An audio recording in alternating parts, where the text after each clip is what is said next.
नमस्कार साथियों। आज प्रवक्ता कृषि 2013 का पाठ 4 में कुछ प्रश्नों को हल करेंगे। प्रश्न नंबर 1, धान के पौधों में पेनिकल निकलने की अवस्था है, तो इसका सही उत्तर है आपका मैक्सिमम कल्ले निकलने के बाद। क्योंकि साथियों सबसे पहले अंकुरण के बाद वृद्धि होगी, वृद्धि के बाद अधिक वृद्धि, जब अधिकतम वृद्धि हो जाती है उसके बाद ही कल्ले निकलते हैं, और अधिकतम कल्ले निकलने के बाद ही क्या होता है, पेनिकल यानी बाली निकलना शुरू होता है। इसलिए जो इसका उत्तर सही है पी, बिल्कुल। पेनिकल निकलने के बाद में फिर ये जो बाली होती है, जैसे इसका निकलना आरंभ होता है उसके बाद झंडा पत्ती में आके ये चारों तरफ से बंद रहती है, इसको बोलते हैं बूटिंग अवस्था के बाद। तो साथियों बूटिंग अवस्था वाला बिल्कुल गलत है, बूटिंग अवस्था के बाद नहीं, बूटिंग अवस्था में ही ये बाली होती है, ऑलरेडी पहले से होती है। इसलिए आपका उत्तर बी बिल्कुल सही है। प्रश्न नंबर 25, फसलों यानी फलों के पेड़ों को कोहरे से बचाने के लिए क्या करना चाहिए साथियों? तो सबसे अच्छा इसका यानी बारिश या कोहरे से बचाना है तो आप इसमें सिंचाई कर दें। शाम के समय क्या कर देंगे, आप हल्की सिंचाई कर देंगे, जिससे पारे का जो प्रभाव होता है, पौधा क्या होता है, जो अपने पास का जो वातावरण होता है उसका तापमान क्या हो जाता है, कम हो जाता है, जिसके कारण पाले का प्रभाव कम हो जाता है। दूसरा होता है सल्फ्यूरिक अम्ल का छिड़काव करके भी पाले के असर को कम किया जा सकता है। तीसरा, उत्तर दिशा से क्या होता है, उत्तर से धुआं कर सकते हैं, लेकिन ये जो है असाइंटिफिक तरीका है, ये साइंटिफिक तरीका नहीं है। कि अगर पौधा आपका छोटा है तो क्या करेंगे, पौधे के चारों, ये जैसे पौधा है तो इसके चारों क्या करेंगे, फूस की टट्टियाँ वगैरह जो टाटी होती है उसको बांध देंगे, तो इससे पाले का प्रभाव ना हो। लेकिन इसमें क्या पूछेगा, पेड़, तो पेड़ है यानी बहुत बड़ा है, तो इसके लिए क्या करेंगे, पानी लगाकर आप जो है पाले के असर को कम कर देंगे। प्रश्न नंबर 26, आम के फल को पकाने में कौन सा कारक है, यानी जो आम के फल किसके द्वारा पकाए जाते हैं? तो साथियों ईथरल, इसमें जो उत्तर सही है ईथरल है, क्योंकि ईथरल से ही क्या होता है, C2H4, यानी ये क्या है, ये एथिलीन गैस होती है जो इससे निकलती है। यहाँ हमने 3 दे रखे हैं जो फल पकाने में जिनका उपयोग किया जाता है, जैसे एथिलीन। एथिलीन का जो रासायनिक सूत्र होता है C2H4 होता है, कभी कभी ये भी ऑप्शन में आता है। कार्बाइड, कार्बाइड से क्या रिलीज होता है, क्या निकलता है, एसिड, एथिलीन गैस, ठीक है। ईथरल, ईथरल से भी क्या निकलता है, एथिलीन गैस निकलती है, और ये एथिलीन ही क्या होती है, फल को पकाने का काम करती है। अब इसमें जिब्रेलिक जो एसिड है उसका कार्य देखते हैं अंकुरण के लिए। ये क्या करता है, अंकुरण के लिए बहुत आवश्यक होता है। जो IBA होता है इसको कटिंग हार्मोन या जड़ निकालने वाला हार्मोन के नाम से भी जानते हैं। जबकि NAA ये क्या करता है कि ये फलों को गिरने से रोकने के लिए इसका प्रयोग किया जाता है। साथियों यही एक ऐसा हार्मोन है जो गैसीय अवस्था में होता है, गैसीय अवस्था यानी गैसीय हार्मोन के नाम से इसको जाना जाता है। काफी बार प्रश्न पूछा गया है। प्रश्न नंबर 27, इसमें से कौन सा तत्व बीज के जमने में प्रतिरोधक यानी कि इनहिबिटर का काम करता है?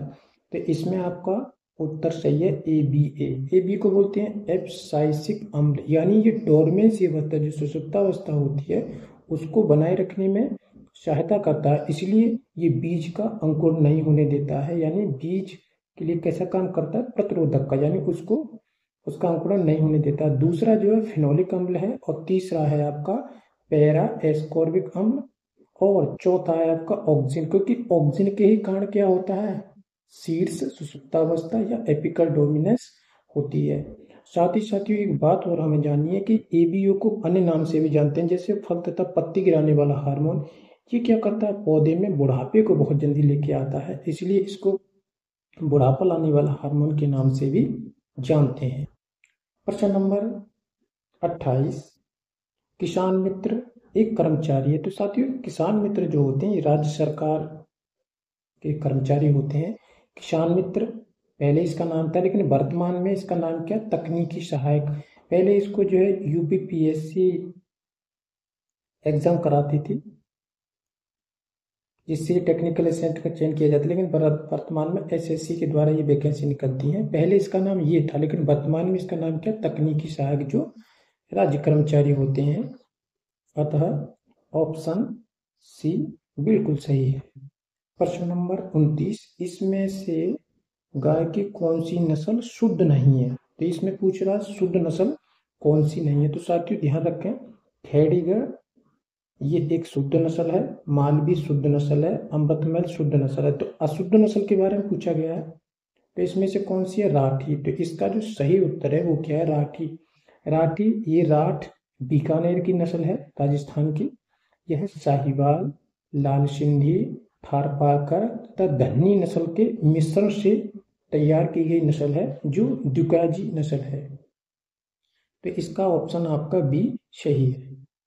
प्रश्न नंबर 30, लीसा किससे संबंधित है। तो इसका सही उत्तर है साथियों, ये जैविक खेती यानी ऑर्गेनिक फार्मिंग से संबंधित है। इस लीसा का जो फुल फॉर्म है वो होता है low energy input sustainable agriculture, Hindi में कम बाहरी इनपुट वाली सतत कृषि। इसका पूरा नाम भी आपसे पूछा जा सकता है।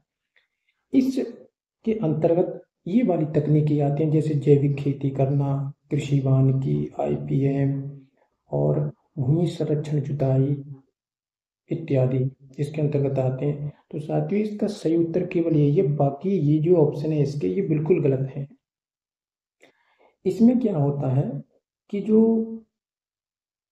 कम बाहरी इनपुट्स वाली सतत कृषि, यानी जो बाहरी इनपुट्स होते हैं उनको कम से कम, जैसे रासायनिक उर्वरक हो गए, आगे कीटनाशक हुए, तो इनका कम से कम इसमें उपयोग किया जाता है। साथ ही जो स्थानीय स्तर पे जो आपके संसाधन है उनका इसमें अधिक उपयोग किया जाता है, इसी को बोलते हैं लीसा। प्रश्न नंबर 31, भारतीय गन्ना अनुसंधान संस्थान कहाँ, साथियों लखनऊ में है। और इसकी स्थापना जो हुई थी वो सन 1952 में हुई थी, तथा 1 जनवरी सन 1954 को भारत सरकार ने इसे अधिग्रहण कर लिया था, तथा 1 अप्रैल 1969 में ये आईसीआर के अधीन, यानी आईसीआर के लिए इसको हस्तांतरित कर दिया गया था। वर्तमान में जो इसके जो निदेशक हैं, जो डायरेक्टर हैं, वो हैं रशप्पा विश्वनाथन।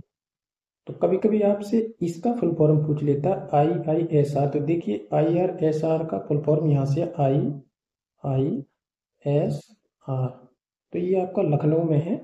प्रश्न नंबर 32, उत्तर प्रदेश में कितने जलवायु क्षेत्र हैं। साथियों उत्तर प्रदेश के पूछे गए हैं, तो ऑप्शन क्या सही रहेगा, 9। जबकि अगर ये प्रश्न पूछा जाता कि भारत में कितने जलवायु क्षेत्र हैं, तो हमारा उत्तर होता 15। फिर इन 15 को कितने में बांटा गया है, 72 उप क्षेत्रों यानी सब डिवीजन में विभाजित किया गया है। और ये जलवायु क्षेत्र जो भारत के 15 हैं, ये किसके अनुसार हैं, प्लानिंग कमीशन यानी कि योजना आयोग के अनुसार है। किसके अनुसार है, योजना आयोग। तो योजना आयोग के अनुसार कितने हैं, इनकी संख्या है 15। योजना आयोग की स्थापना कब हुई थी, 15 मार्च सन 1950 को हुई थी। उसके बाद आईसीआर के अनुसार जो कृषि जलवायु क्षेत्र हैं भारत में वो है 28, जबकि NARP यानी नेशनल एग्रीकल्चर रिसर्च प्रोजेक्ट के अनुसार 27 कृषि जलवायु क्षेत्र हैं। जबकि भारत में national bureau of soil and national bureau of soil survey and land use planning जो नागपुर महाराष्ट्र में है, इसके अनुसार जो भारत में जो कृषि पारिस्थितिकी जोन है या जो क्षेत्र है उनकी संख्या कितनी है, 20। इन 20 को पुनः फिर 60 उप क्षेत्रों में विभाजित किया गया है।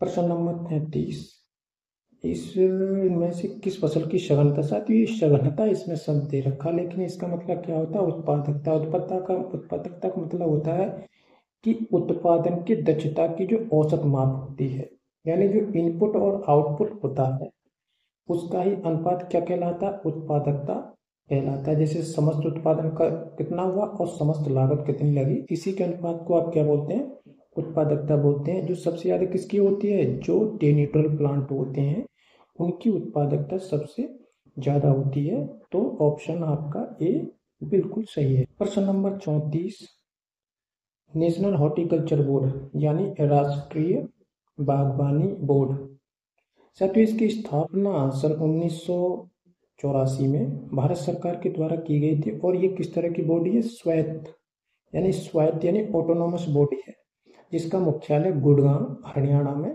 स्थित है। तो इस हिसाब से जो इसका ऑप्शन हुआ विकल्प सी सही है। आज के लिए इतना, धन्यवाद।